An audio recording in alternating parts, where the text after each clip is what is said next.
El rozamiento, igual que la gravedad, es una fuerza que todos experimentamos, pero por lo general no le hacemos caso o sencillamente lo tomamos como cosa natural.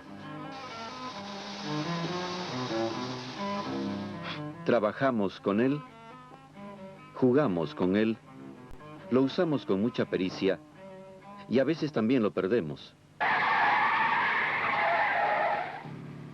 Pero hay momentos en que la vida depende de él.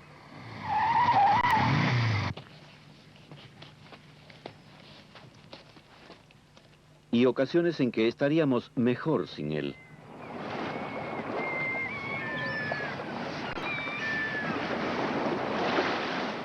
El rozamiento es la resistencia que encuentra un cuerpo cuando se mueve en contacto con otro.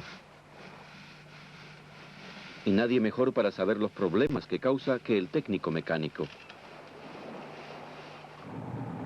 Ruedas dentadas hechas con precisión para que se engranen fácilmente a velocidades muy altas. Levas y balancines diseñados para que abran y cierren válvulas correctamente miles de veces por minuto. Unas cuantas horas de funcionamiento en contacto directo y solo servirán para el cajón de la chatarra. No importa cuán duro sea el metal o cuán lisa su superficie, el contacto entre superficies en movimiento tarde o temprano producirá lo que los técnicos llaman desgaste catastrófico. Para ver cuál es la causa, observen un diente de engranaje nuevo bajo el microscopio electrónico de exploración. Aumentado 5000 veces, el metal liso se convierte en un paisaje montañoso de picos y canales dentados. Y esto, que produce resistencia al libre movimiento, es lo que llamamos rozamiento. Observen ahora dos superficies que se mueven una contra la otra. Sus miles de picos microscópicos se empujan entre sí con gran precisión. Al principio sencillamente se deforman o se rompen. Pero al aumentar el calor de rozamiento comienzan a derretirse, fundirse y desgarrarse. Al final, agarrotamiento total y falla.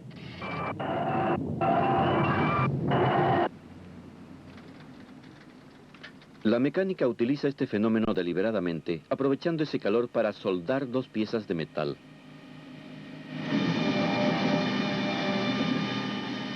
Por ejemplo, una cabeza de válvula a su vástago o tramos de tubería de acero.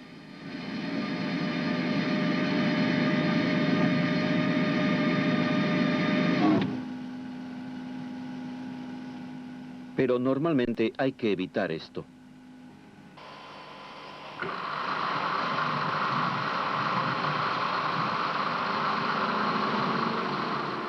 Para que las herramientas y máquinas funcionen, es preciso que sus superficies móviles se mantengan separadas. Por lo general, esto se logra con un lubricante. Una sustancia que pueda fluir entre las superficies y absorber su energía de rozamiento, fracturando y deformando sin causar daños.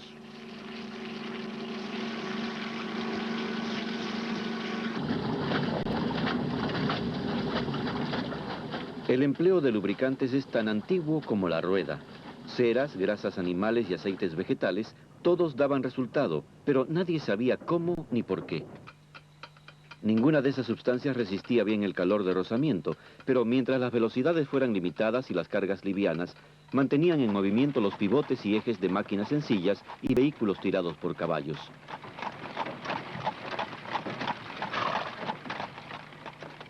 Pero con el advenimiento del vapor hubo progresos espectaculares en la velocidad y potencia de las máquinas.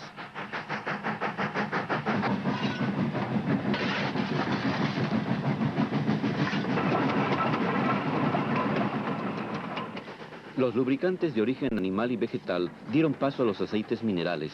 Eran más estables y, por cierto, daban mejores resultados, pero no eran suficientes. Los cojinetes fallaban con mucha frecuencia y todavía no se sabía la razón.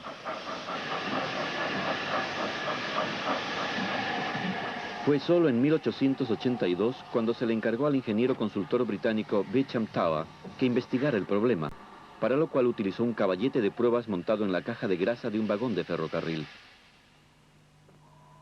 Con gran sorpresa notó que en cuanto el eje comenzaba a girar sobre su cojinete, el aceite subía por el tubo de alimentación y se desparramaba sobre la caja.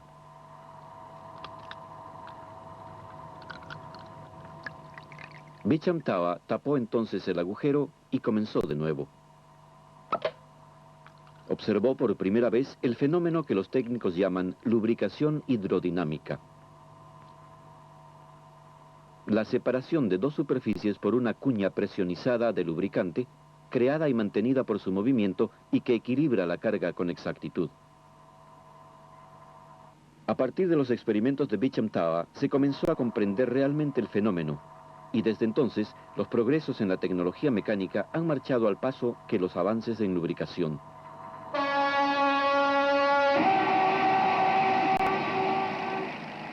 Cien años después, la mayoría de los lubricantes siguen basándose en los aceites minerales. Para hacer frente a las exigencias extremas del mundo moderno, los aceites y grasas son hoy día radicalmente distintos. Cócteles muy complicados de petróleo y aditivos químicos para modificar su comportamiento.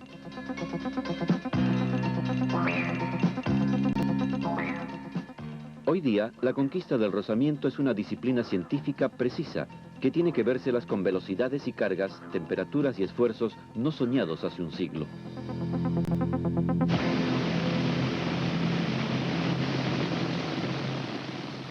Bolas de acero para toda clase de cojinetes. ¿Recuerdan el bote?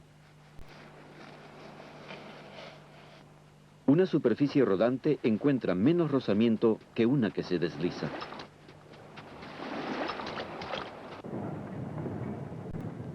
Los cojinetes de bolas son la solución para mover pesos masivos, como el gigantesco radiotelescopio británico de Jodrell Bank. La solución también para velocidades muy altas de rotación, como las 10.000 revoluciones por minuto de una turbina de reacción.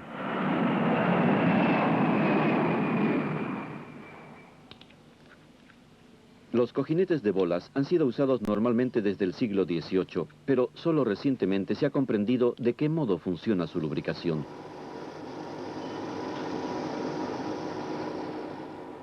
La carga se concentra en el punto de contacto entre una bola y su anillo de rodadura. Pero en vez de que esta presión intensa haga salir el lubricante, deforma el metal y retiene la cuña de lubricante esencial. Este fenómeno se llama lubricación elastohidrodinámica.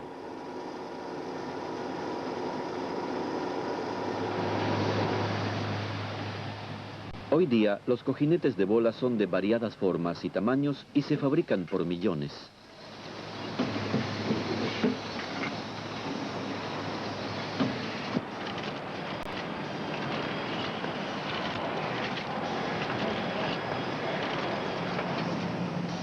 Nueve de cada 10 son lubricados con grasa y al ser herméticos duran muchos años.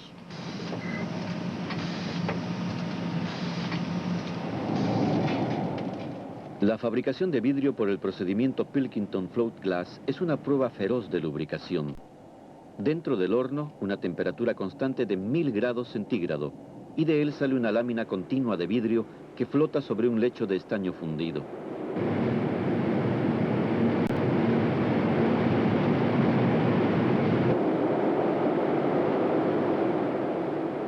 Al endurecerse, el vidrio pasa por el horno de recocido, todavía a 600 grados, apoyado en rodillos que pesan más de media tonelada y que tienen cojinetes de bolas herméticos, ideados para que funcionen continuamente y sin mantenimiento, por lo menos durante 5 años.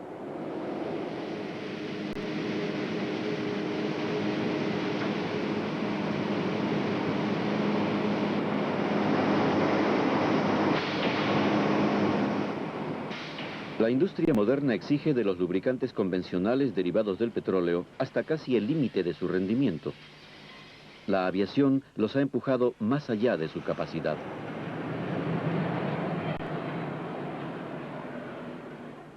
Para los 4 motores Olympus del Concorde se necesitan menos de 50 litros de lubricante, pero con una especificación tan exigente que se tardó 10 años en perfeccionarlo. Un aceite que debe circular libremente al arrancar, aún en los climas más fríos, y permanecer estable a plena potencia, en cojinetes de turbina que funcionan en temperaturas de hasta 300 grados.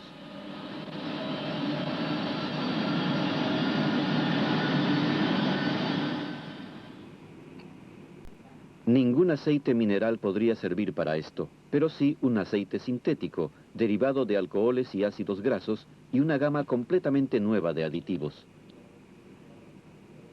Fueron estos los que tardaron 10 años de análisis por computador y pruebas de laboratorio para ser perfeccionados. Además de satisfacer las condiciones operacionales extremas del vuelo supersónico, el aceite del Concorde tenía que ser inerte con respecto a todos los metales, plásticos y gomas con los que entraría en contacto. Cualquier presencia indebida de metal en el aceite o la menor traza de corrosión harían que la formulación fallara a la prueba. Tardó un largo tiempo, pero ahora el Concorde y la nueva generación de jets de cabina ancha están volando millones de kilómetros al año con apenas un pequeño relleno entre vuelos.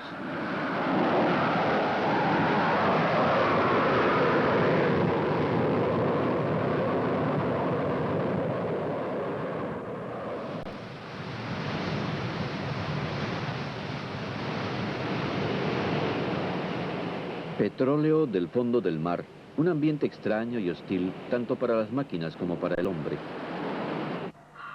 Una vez instaladas en el lecho marino, las válvulas reguladoras deben funcionar por años para abrir y cerrar un pozo obedeciendo señales enviadas desde la superficie. Pero la vida de las válvulas corrientes ha resultado ser demasiado corta. A profundidad, la acción corrosiva del agua salada es especialmente severa. Y en contacto con agua, petróleo y gas, que fluyen a grandes presiones, los lubricantes derivados del petróleo pronto se contaminan y se tornan ineficaces. Pero ahora se ha diseñado una válvula que se desliza en seco en su camisa sobre un cierre anular de metal y composición plástica. El material ha sido elegido especialmente para este fin. El rozamiento es notablemente bajo, pero el cierre es lo bastante rígido como para evitar ser deformado por las enormes presiones ejercidas sobre la válvula dentro y fuera. Podría ahorrar millones en costos de buzos y reparaciones submarinas. 2, 1, fire.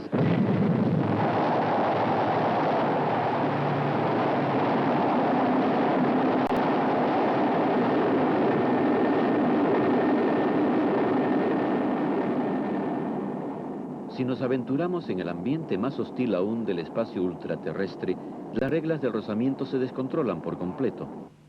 Los materiales se comportan de manera muy extraña y la lubricación, según se conoce en la Tierra, se torna inútil. Pero tenemos que hacer funcionar las máquinas. Este anillo de rodadura, por ejemplo, que es parte de un mecanismo detector de un telescopio espacial, debe rastrear sus objetivos con absoluta precisión, inatendido por lo menos durante 7 años. Sin un lubricante, el cojinete se agarrotaría al moverse y cualquier líquido se evaporaría. La solución, de nuevo, es un sólido. En este caso, una capa de plomo de menos de 1/1000ª de metro de espesor.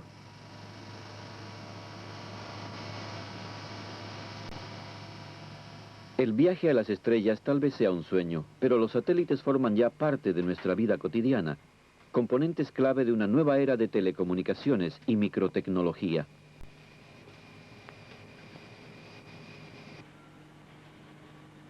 Se corta un alfiler por la mitad. Un truco de lo último en materia de sierras circulares.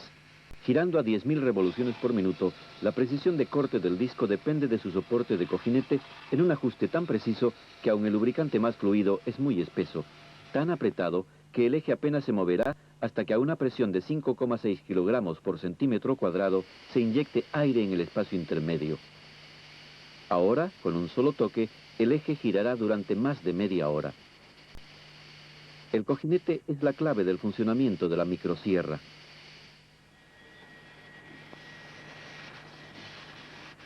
Controlada por un microprocesador, se usa para rebanar plaquitas de silicio y obtener chips.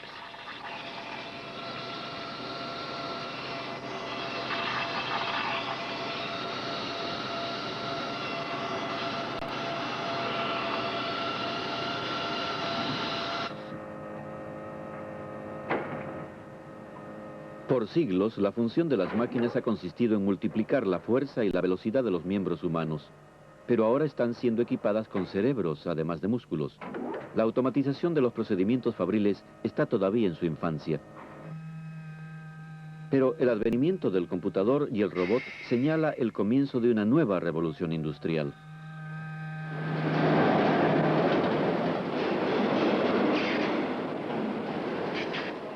Hasta dónde y a qué velocidad llegará esa revolución es imposible de pronosticar. Pero no importa cuán sofisticados se tornen los robots, lo que era cierto hace 100 años seguirá siendo igualmente cierto en el futuro.